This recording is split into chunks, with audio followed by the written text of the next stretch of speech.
ایک عیسائی نے اعتراض کیا ہے، سنے، وہ کہتا ہے مجھے لگتا ہے مسلمانوں کے 3 خدا ہیں۔ مسلمان اڑ گیا، کہنے لگا نہیں ہمارا تو ایک ہے، کہا نہیں 3 ہے۔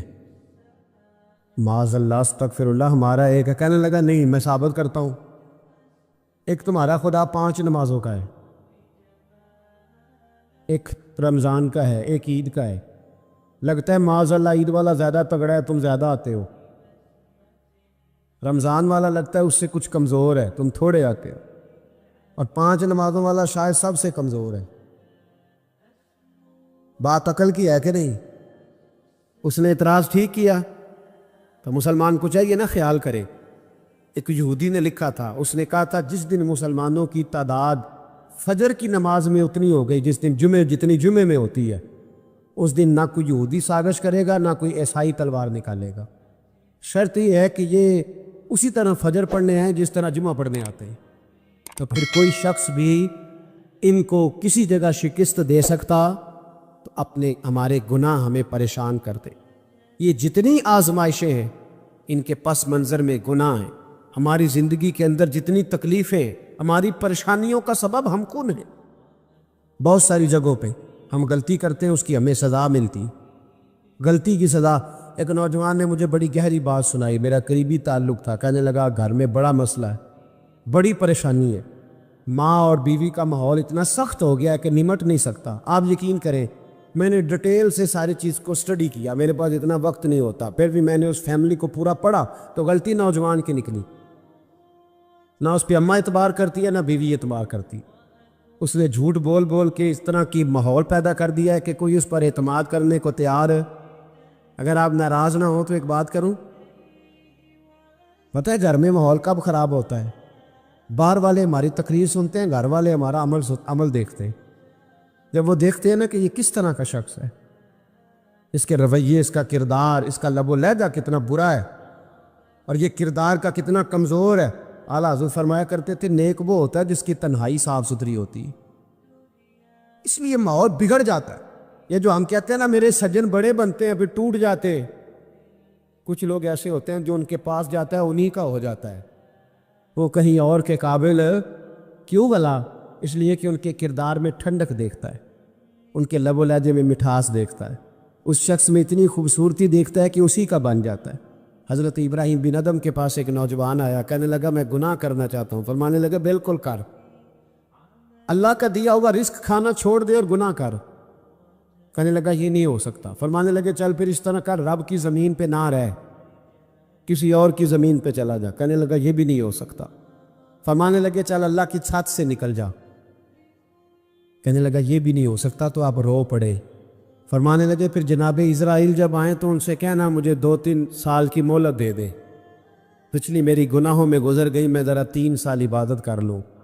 تو وہ شخص بھی رونے لگا، کہنے لگا حضور وہ مہلت نہیں دیتے، وہ جب لینے آتے ہیں تو پھر لے کے اللہ تعالیٰ نے جب انسان بنانا چاہا نا تو جناب جبریل کو کہا مٹی لے کے آ زمین سے۔ حضرت جبریل نے مٹی پہ ہاتھ ڈالا تو باقی کی مٹی رونے لگ گئی، اسے جدا نہ کر۔ تو جناب جبریل چھوڑ کے چلے گئے۔ حضرت میکائیل کو بھیجا، مٹی لا، مٹی پہ ہاتھ ڈالا تو باقی کی مٹی رونے لگ گئی، چھوڑ کے چلے گئے۔ جناب اسرائیل کو بھیجا، مٹی پہ ہاتھ ڈالا تو باقی کی رونے لگ گئی، چھوڑ کے نہ جاؤ۔ تو حضرت اسرائیل فرمانے لگے تیرا رونا دیکھو کہ رب کا حکم دیکھو۔ وہ لے گئے، جب پیش کی تو رب کریم نے فرمایا اسرائیل جان نکالنے کی ڈیوٹی بھی تیری، تو مٹی کو لے آنا، باقی مٹی روتی بھی رہے تو روتی رہے، جب میرا فیصلہ آ جائے تو پھر اس میں کوئی گنجائش ہے؟ ہم کھاتے بھی اللہ کا ہیں، نافرمانی بھی اس کی کرتے، زمین پہ بھی اس کی چلتے ہیں، نافرمانی بھی اس کی کرتے، حکم کسی اور کا مانتے، چھت پہ رب کریم کی رہتے۔ اس طرح نظام نہیں چلتا۔ میرے بھائی یاد رکھ لو، گناہوں کی سزا ملے گی، زندگی تنگ ہو جائے، یہاں بھی آزمائش ہوگی اور وہاں بھی۔ میں نے درس پہ کہا تھا، پھر بات کہتا ہوں، یہ میں اپنے لیے کہہ رہا ہوں، توجہ ہے میری بات پر۔ دعا فرمایا کرے کہ جو کچھ ہم نظر آتے ہیں اللہ ہمیں ویسا بننے کی توفیق بھی عطا فرما۔ اللہ ویسا بننے کی یہ مشکل معاملہ ہے، مشکل۔ دیکھیں نا ایک آدمی سیاست دان ہے، اس نے بڑے اچھے نعرے لگائے، انقلاب آ جائے گا، میں غریب کا بھلا کر دوں گا، میں یتیموں کے سر پہ ہاتھ رکھوں گا، میں مجبوروں کی مدد کروں گا، میں دکھیوں کی مدد کروں گا، مزدوروں کو۔ اس نے اچھے اچھے نعرے سکھائے، اچھا اس نے پیغام دیا۔ اندر اس کے یہ تھا کہ اقتدار ملے گا تو مرضی کروں گا۔ لوگ اس کے گرد بھی گئے، اس کی گاڑی کے پیچھے بھی بھاگے، لوگوں نے اس کے نعرے بھی لگوائے، جیب سے پیسے لگا کے اس کے پوسٹر بھی شائع کیے۔ لوگ اس کے گرویدہ ہو گئے، لوگوں نے پوری، اور میری قوم نے تو بیچاری نے کئی دفعہ دھوکے کھائے۔ جس نے نعرہ لگایا غریب اسی کے پیچھے مسیحا بن کے چل پڑا۔ آج دھوکہ دے لیا، لوگوں کو پیچھے لگا لیا۔ یہ بتاؤ اگر راز کھل جائے، اگر راز کھل جائے کہ یہ دھوکہ دے رہا ہے، یہ فریب کر رہا ہے، تو لوگ اس کا کیا حال کریں گے؟ یہ راز قیامت میں کھل جائے گا، قیامت میں یہ راز یہ کھل جائے گا، کھل جائے گا یہ دھوکے باز تھا۔ اذا زلزلت الارض زلزالہا، جب زلزلہ آئے گا جیسے اس کا آنا ٹھہرا، واخرجت الارض اثقالہا، زمین اپنے بوجھ باہر نکال دے۔ اس سے مراد کیا ہے کہ زمین پہ جو جرم ہوئے زمین بتا دے گی، باہر نکل آئی۔ وقال الانسان ما لہا، انسان کہے گا اسے کیا ہوا، یہ تو سب کچھ بتا رہی، بوجھ باہر نکال دے گی۔ ایک آدمی پیر طریقت بن کے بیٹھ گیا، جبہ کبہ پہن کے بڑی پگڑی باندھ کے بیٹھ گیا، اچھی اچھی نیک باتیں بتانے لگا، لوگ اس کی دست بوسی کرنے لگے، ہاتھ چومنے لگے، پیچھے لگ گئے، خدمت کرنے لگے، جیب سے نذرانہ دینے لگے۔ اس کے نام پر لوگ اپنی جیب سے لنگر پکانے لگے، خانقاہ کی خدمت ہونے لگی، مہمان اس کے آتے، نوکری کوئی اور کرتا۔ میں نے کہا تھا شاید اپنے لیے کہہ رہا ہوں، ڈیوٹیاں لوگ کرنے لگے، حالات بدلنے لگے، لیکن اس کے اندر تو چور تھا، وہ تو دکاندار تھا۔ تو یہاں جو اس کے پیچھے لگے تھے وہ تو سچے تھے، انہیں تو اجر ملے گا، لیکن اس کا جب راز کھلے گا تو بڑی رسوائی ہو۔ اس کا جب راز کھلے گا تو بڑی، ایک میری طرح کا دیندار تھا، جو چہرے کا تو نیک تھا، اندر پتہ نہیں کیا کچھ تھا۔ ایک طوائف گزر رہی تھی، اس نے اس کو تبلیغ کر دی، کہنے لگا بس کر دے، سیانی بن جا۔ تو کسی دانشور میں لکھا ہے اس نے بڑا سخت جواب دیا اس عورت نے، کہنے لگی بابا میں تو جو ہوں وہ نظر بھی آ رہی ہوں، تو بتا جو تو نظر آتا ہے وہ تو ہے کہ نہیں؟ اس بندے نے چیخ ماری اور بے ہوش ہو کے گر پڑا۔ تو لوگوں نے کہا بابا آج کسی صوفی کا کلام سنا ہے جو بے ہوش ہو گیا؟ تو اس نے کہا نہیں، آج طوائف کی بات سنی ہے، طوائف کی۔ اور وہ عجیب بات کر گئی ہے، وہ کہہ گئی ہے میں تو جو ہوں میں نظر آ رہی ہوں، تو بھی تو بتانا، تو بتانا کہ تو دستار امامت پہنتا ہے۔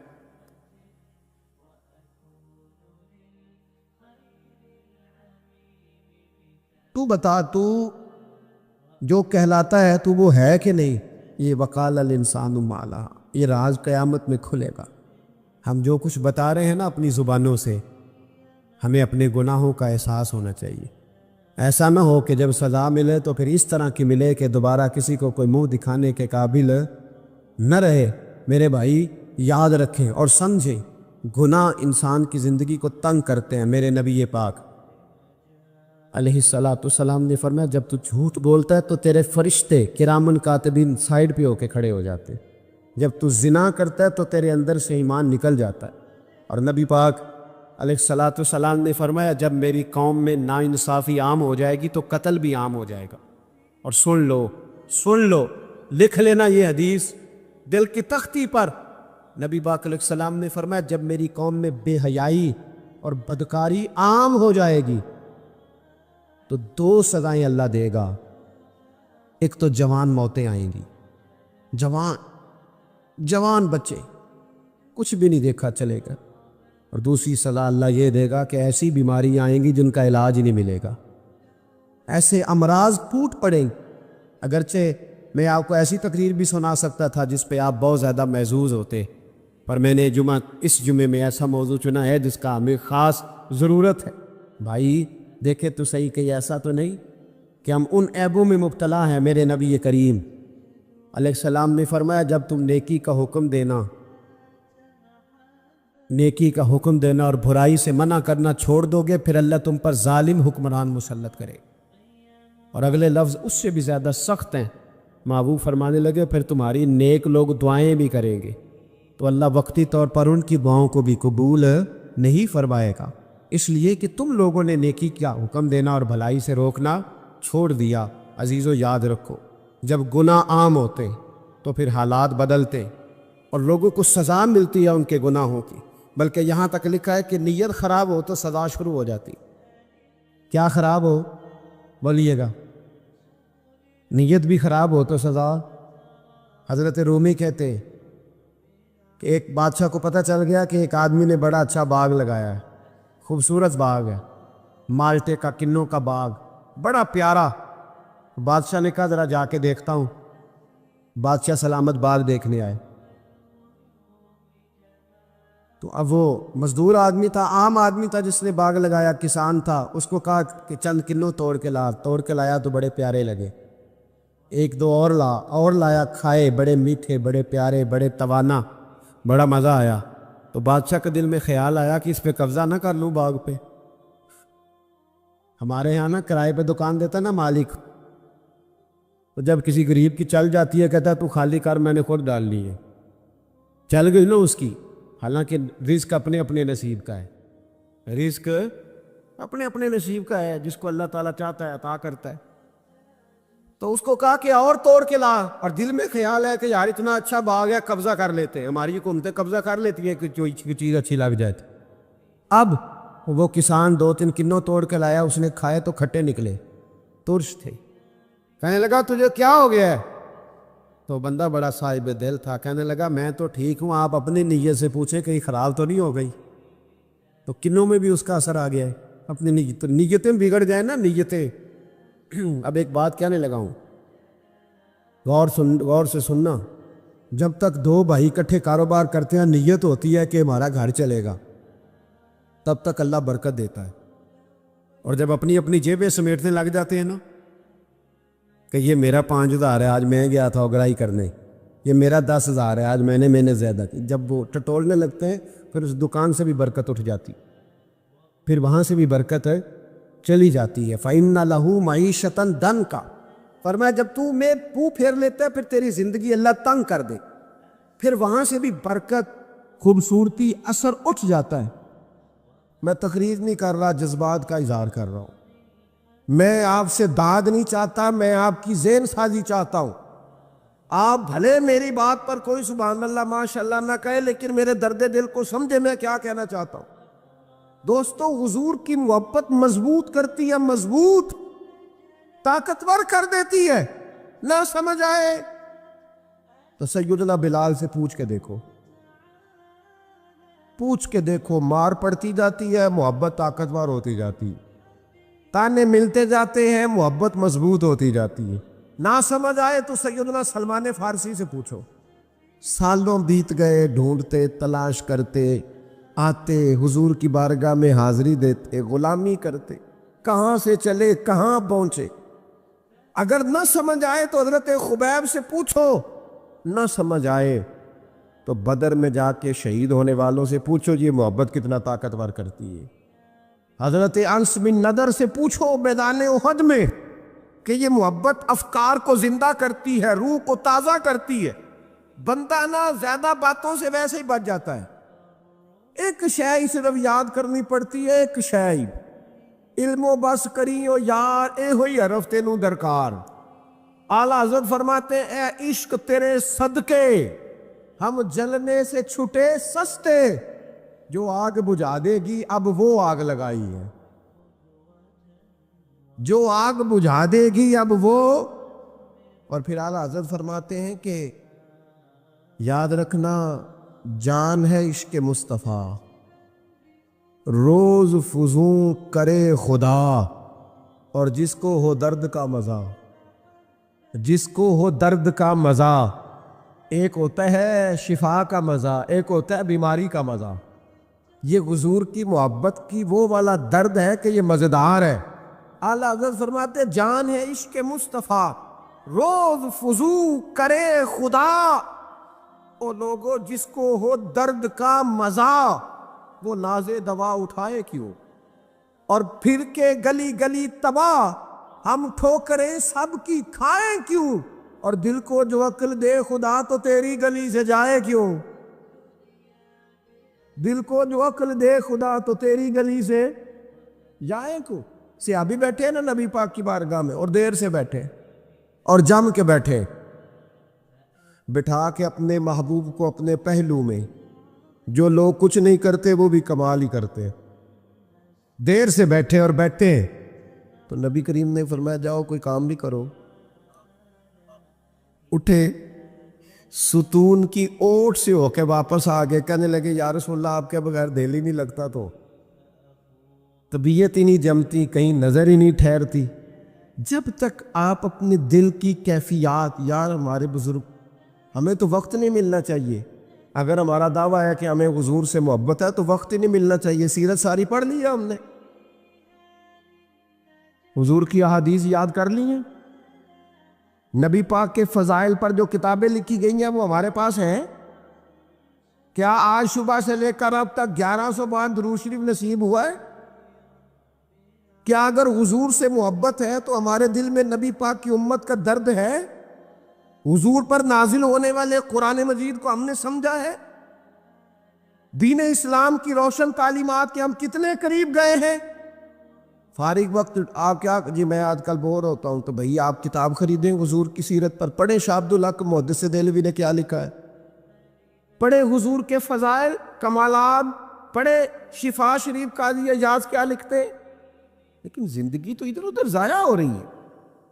محبت والا تو اپنا ٹائم، یہاں تو کسی کو پیار ہو جائے نا اپنے گھر سے تو قربانی دیتا ہے، کہتا ہے آپ سب لوگ کھائیں گے، میں پردیس میں جا کے کماؤں گا۔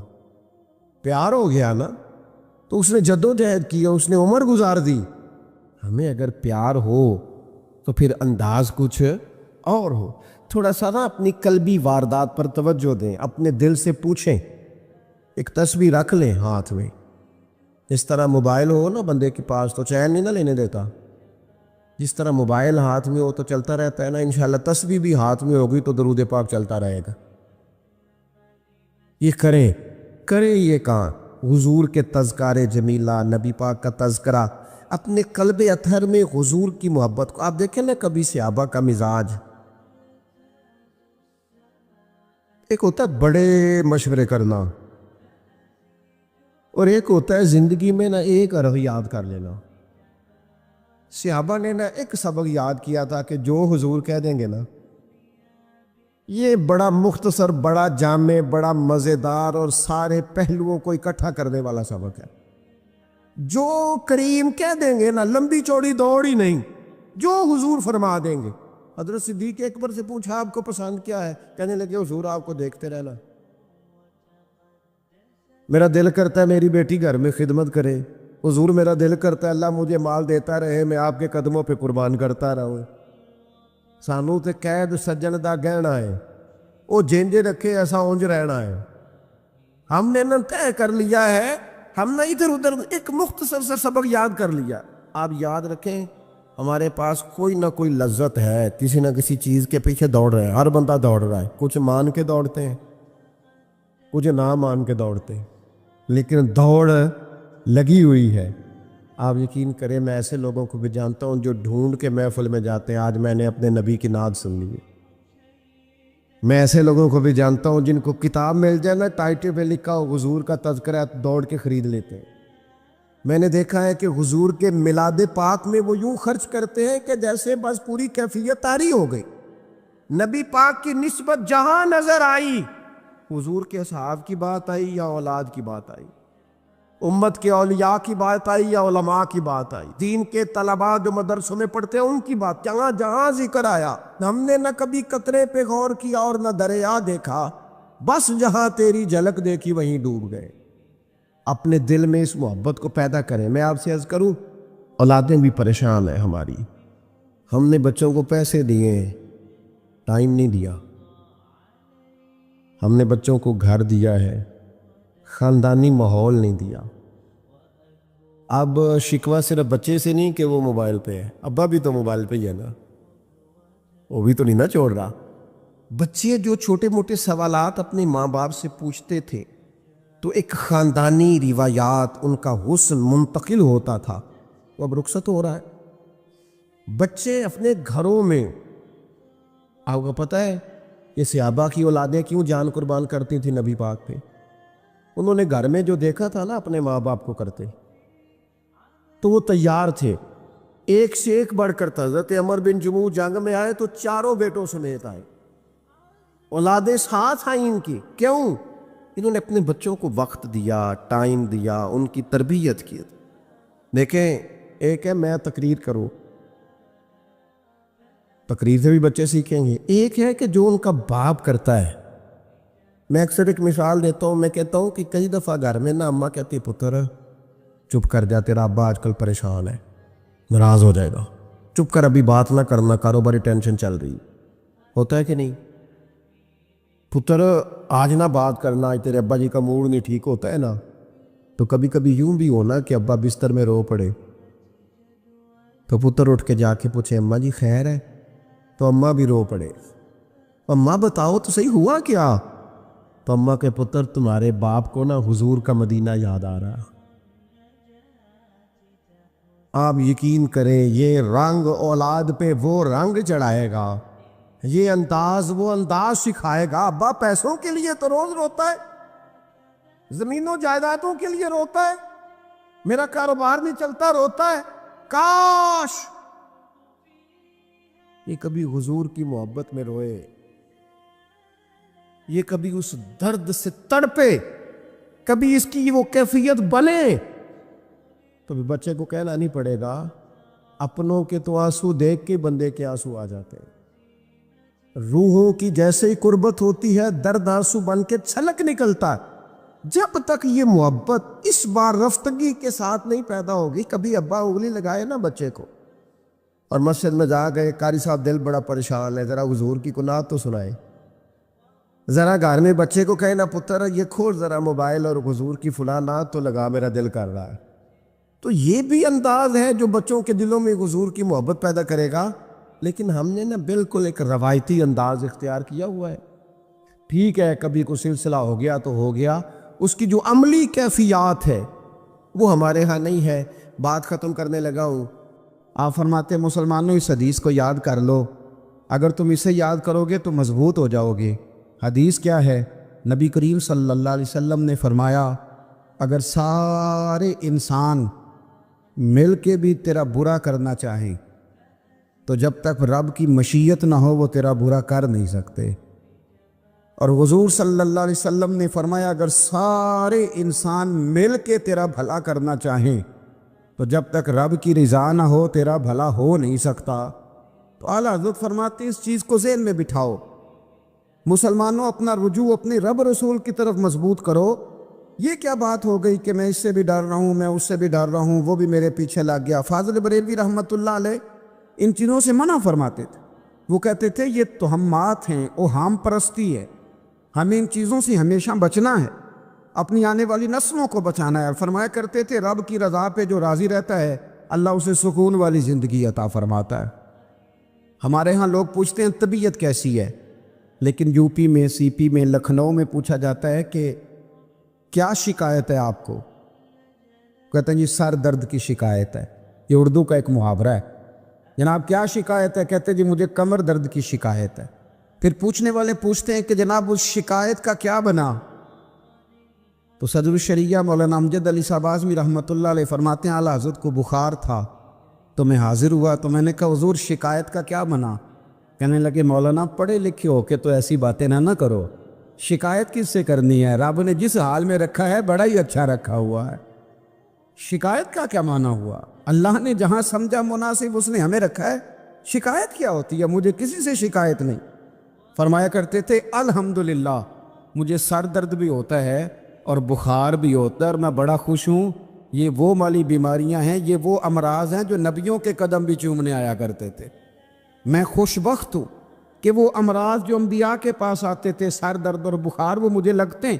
اپنی زندگی کو رضا والی زندگی بنایا، یقین بڑا کامل تھا میرے اعلیٰ حضرت کا۔ امام غزالی نے حدیث لکھی ہے، نبی کریم صلی اللہ علیہ وسلم نے فرمایا یقین اس طرح سیکھا کرو جس طرح تم قرآن سیکھتے ہو۔ آج میرے دور کا سب سے بڑا مسئلہ یقین کی کمزوری ہے۔ مسلمان کچی پکی سوچیں سوچتا ہے، کمزور کمزور جملے بولتا ہے، اس کو دنیا داروں کے وعدوں پر اعتماد جلدی ہوتا ہے، لیکن معاذ اللہ رسول کے وعدوں کے بارے میں یہ کئی دفعہ شکوک کا شکار ہوتا ہے۔ اسے سمجھنا چاہیے۔ فاضل بریلوی ایک پختہ یقین والی شخصیت تھے، پختہ یقین والی۔ بریلی شریف کے دائیں بائیں طاعون کا مرض پھیل گیا تو اعلیٰ حضرت فرماتے ہیں میرے منہ میں بھی کچھ گلٹیاں نکل آئیں، تو بعض لوگوں نے کہا شاید آپ کو بھی طاعون ہو گیا ہے۔ اعلیٰ حضرت رحمۃ اللہ علیہ فرماتے ہیں جو سب سے بہترین طبیب تھا وہ لایا گیا، اس نے میرا منہ دیکھ کے گلٹیاں دیکھ کے کہا خو آپ کو تو طاعون کا مرض ہو گیا ہے۔ تو اعلیٰ حضرت فرمانے لگے مجھے ساری بیماریاں لگ سکتی ہیں، یہ نہیں لگ سکتی۔ اس نے کہا حکیم میں ہوں کہ آپ ہیں؟ فرمایا نہیں آپ ہی ہیں، پر یہ بیماری مجھے نہیں لگ سکتی، یہ مجھے ہو نہیں سکتی۔ اس نے اصرار کیا تو اعلیٰ حضرت رحمۃ اللہ تعالیٰ علیہ اس کو کہنے لگے میاں تو جو مرضی کر لیکن مجھے طاعون کا مرض نہیں ہو سکتا، یہ بات طے ہے۔ وہ ناراض ہو کے چلا گیا۔ اب طاعون کی جو گلٹیاں ہوتی تھی نا وہ بڑے بڑے مہینوں نہیں جاتی تھی، تکلیف رہتی تھی۔ اعلیٰ حضرت کہتے ہیں میں نے اسی رات نا تھوڑی سی کالی مرچوں کا سفوف بنایا اور مسواک میں رکھ کے جب منہ کے اندر چھڑکا تو تھوڑا سا خون نکلا اور میرا منہ بالکل ٹھیک ہو گیا۔ سویرے میں نے کہا بلاؤ نا اپنے حکیم کو جو کہتا تھا طاعون ہو گیا ہے۔ تو لوگ کہنے لگے حضور آپ کو ویسے کیسے پتا تھا طاعون نہیں ہے؟ فرمانے لگے پتہ اس طرح تھا کہ اللہ کے رسول صلی اللہ علیہ وسلم نے ایک دعا ارشاد فرمائی ہے، فرمایا کسی مریض کو دیکھ کے پڑھ لو الحمدللہ الذی من ابتلاک بہ وفضلنی علی کثیر ممن خلق تفضیلا۔ حضور نے فرمایا کسی بیمار کو دیکھ کے، مصیبت والے کو دیکھ کے یہ دعا پڑھو، تم اس مصیبت میں شکار نہیں ہوں گے۔ فرمانے لگے میں نے طاعون کے مریض کو دیکھ کے دعا پڑھ لی تھی، تارے ٹوٹ سکتے ہیں، چاند گر سکتا ہے، سورج اپنی جگہ چھوڑ سکتا ہے، پر مدینے والے محبوب کی بات غلط نہیں ہو سکتی۔ یہ میرا یقین کامل ہے، ساڈے نبی دی زبان ساڈے واسطے قرآن، یہ بات غلط ہو سکتی؟ مضبوط یقین فاضل بریلوی کا، مضبوط نظریات۔ اعلیٰ حضرت رحمۃ اللہ تعالیٰ علیہ سے کسی نے کہا آپ کس طرح کے مومن ہیں، کس طرح کے مومن ہیں؟ تو اعلیٰ حضرت فرمانے لگے میرا دل چیرو، اس کو کھولو، ایک طرف لا الہ الا اللہ لکھا ہوگا، دوسری جانب محمد رسول اللہ لکھا ہوگا، کھول کے دیکھ لو۔ ایک تو یقین کی پھر دوسری بات، خشک لوگوں کو زندگی گزارنے کا مزہ کوئی نہیں آتا، زندگی گزارنے کا مزہ اسے ہی آتا ہے جسے کسی سے پیار ہو جاتا ہے۔ باقی نا دیکھیں نا، ایک بندہ جبرن ایک شخص بچے پالتا ہے، وہ کہتا ہے یہ میرے لیے کیا مصیبت ہے 5 بچے، اور ایک شخص کو بچوں سے پیار ہو جاتا ہے، وہ جوان بھی ہے، خوبصورت بھی ہے، پر عید پہ کپڑے نہیں خریدتا، بیوی سے کہتا ہے میں پرانی پہن لوں گا، پر بچوں کو نہیں لے دے۔ تو بھائی تیری خواہشیں مر گئی ہیں، تیری خوبصورتیوں کی طرف جانے کی آرزویں ختم ہو گئی۔ تو کہنے لگا سارا کچھ ہے پر بچوں سے پیار جو ہو گیا ہے۔ اعلیٰ حضرت رحمۃ اللہ علیہ بہت بڑے فلسفی تھے، منطقی تھے، بہت بڑے سائنسدان تھے۔ یہاں بڑا سنجیدہ اجتماع ہے، میں بڑی خاص بات کرنے لگا ہوں۔ سارے سائنسدان کہتے ہیں زمین گھومتی ہے، اعلیٰ حضرت نے اتنی موٹی کتاب لکھی ہے زمین ساکن ہے۔ فرماتے تھے ہم جیسے مرضی سائنسدان کہیں گے آپ نے دلائل دی ہیں۔ آپ فرماتے ہیں جب نبی کریم علیہ السلام کی حدیث مسلم شریف میں موجود ہے کہ جب اللہ نے زمین کو پیدا کیا زمین کانپنے لگی تو اللہ نے پہاڑوں کو میخیں بنا کے، قلعے بنا کے اندر لگا دیا تو زمین ٹھہر گئی۔ فرمانے لگے جب مصطفیٰ کریم نے کہہ دیا ٹھہر گئی ہے تو سارے سائنسدان بھی کہیں تو ہم ماننے کو تیار نہیں کہ گھومتی ہے۔ انہوں نے دلائل دیے۔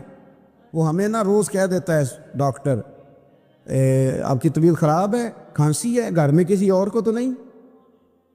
ہاں جی ہے جی، وہ کہتے اسی کی وجہ سے ہو گئی ہے۔ او خدا کے بندے، نبی کریم علیہ السلام نے فرمایا بیماری متعدی نہیں ہوتی، ایک سے دوسرے کو نہیں لگتی۔ اور بڑے سادے انداز میں مسلم کی حدیث ہے، ایک صحابی نے کہا یا رسول اللہ میرے اونٹ کو اس اونٹ سے خارش پڑ گئی ہے، تو اللہ کے رسول فرمانے لگے تیرے اونٹ کو تو اس سے پڑی ہے تو اس کو کہاں سے پڑی تھی؟ کہنے لگا جی وہ تو قدرتی معاملہ ہے، تو حضور فرمانے لگے یہ بھی قدرتی معاملہ ہے۔ اب ہمیں جو مرضی، اعلیٰ حضرت کے زمانے میں لوگوں نے کہا کشش ثقل ہے، زمین اپنی طرف چیزوں کو کھینچتی ہے، دلیل کیا ہے؟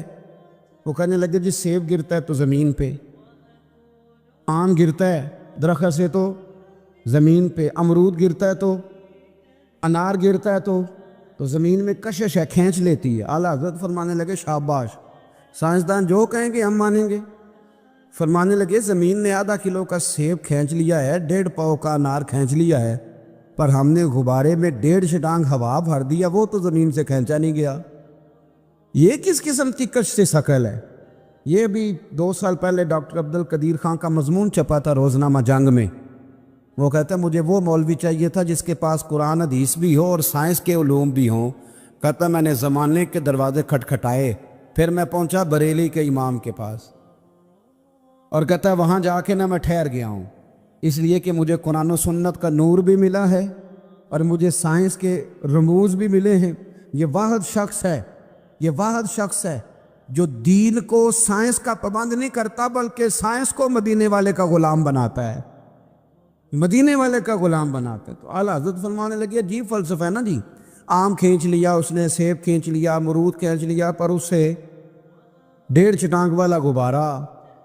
تو لوگوں نے کہا حضور پھر مسئلہ کیا ہے؟ آپ فرمانے لگے مسئلہ یہ ہے کہ ہر چیز اپنی اصل کی طرف لوٹ جاتی ہے، ہر چیز اپنی، سیب امرود انار زمین سے پیدا ہوتے ہیں تو زمین پہ گرتے ہیں، ہوا کی اصل اوپر ہے، اس لیے جب غبارے میں ہوا بھریں گے تو ہوا اس کو اوپر لے جائے، ہاں جب اس سے ہوا نکل جائے گی تو پھر غبارہ جو جس کی اصل ہوتی ہے ادھر لوٹ جاتا ہے۔ انسان مٹی سے بنا ہے تو جاتا کہاں ہے؟ مٹی دیں تے مٹی رہنا ہی، ایویں کا دی بلے بلے، اج مٹی دے اتے بندیا تے کل مٹی دے تھلے۔ تو اعلیٰ حضرت رحمت اللہ تعالی علیہ نے نا اپنے سارے علوم کو نبی پاک کا غلام بنا دیا۔ آپ فرمایا کرتے تھے آج لے ان کی پناہ، آج مدد مانگ ان سے، کل نہ مانیں گے قیامت میں اگر مان گیا۔ حضرت سیدنا ابو بکر صدیق رضی اللہ تعالیٰ عنہ ارشاد فرماتے ہیں کہ نبی پاک علیہ الصلوۃ والسلام نے جب ہم سے وعدے لیے کہ تم کسی کے آگے سوال نہیں کرو گے، تو فرماتے ہیں میری تو یہ حالت ہے کہ میں گھوڑے پہ بیٹھا ہوں اور میرا درہ بھی ہاتھ سے گر جائے تو میں کسی سے نہیں کہتا اٹھا دو، کیونکہ حضور نے وعدے لیے تھے کہ ہاتھ نہیں پھیلانا، میں خود گھوڑے سے اتر کر وہ اٹھا لیتا ہوں۔ حکیم بن حزام رضی اللہ تعالیٰ عنہ صحابی ہیں جن کی پیدائش کعبے میں ہوئی، ان سے حضور نے وعدہ لیا کسی کے آگے ہاتھ نہیں پھیلانا۔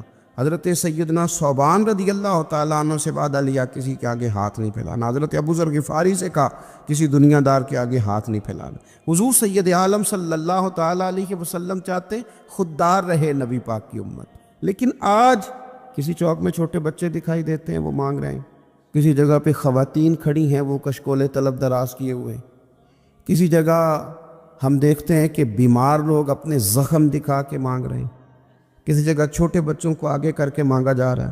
ہم دیکھتے ہیں کہ مسجدوں کے دروازوں پر اللہ تعالیٰ کا وہ گھر جہاں فقط اللہ سے مانگنا چاہیے تھا، وہاں بھی لوگ نمازیوں کے سامنے ہاتھ پھیلائے کھڑے ہیں۔ اس طرح کا ماحول اگر معاشروں میں بنے گا تو پھر وہ قومیں کیا خوددار ہوں گی یا قوموں کی قومیں بھکاری بن جائیں گی؟ پھر آنے والی نسلیں کیا کردار معاشرے کے اندر دے سکیں گی؟ اللہ کی ذات پہ بھروسہ کیا جائے، محنت کی عادت بنائی جائے، اور جب ہمارے سامنے اعداد و شمار آتے ہیں، جب تحقیق کی جاتی ہے، جب ریسرچ کیا جاتا ہے، تو پھر محسوس ہوتا ہے کہ ان میں زیادہ تر لوگ وہ نہیں ہیں جو مجبوری کے تحت مانگ رہے ہیں، زیادہ تر لوگ وہ ہیں جو تن آسانی کی وجہ سے مانگتے ہیں، زیادہ تر لوگ وہ ہیں جو محنت کے لیے آگے بڑھنا نہیں جانتے، زیادہ تر لوگ ان میں سے وہ ہیں جن لوگوں نے فقط پیشہ بنا لیا، جو سمجھتے ہیں کہ ہاتھ پھیلانا شاید ہمارے لیے آسان ہے،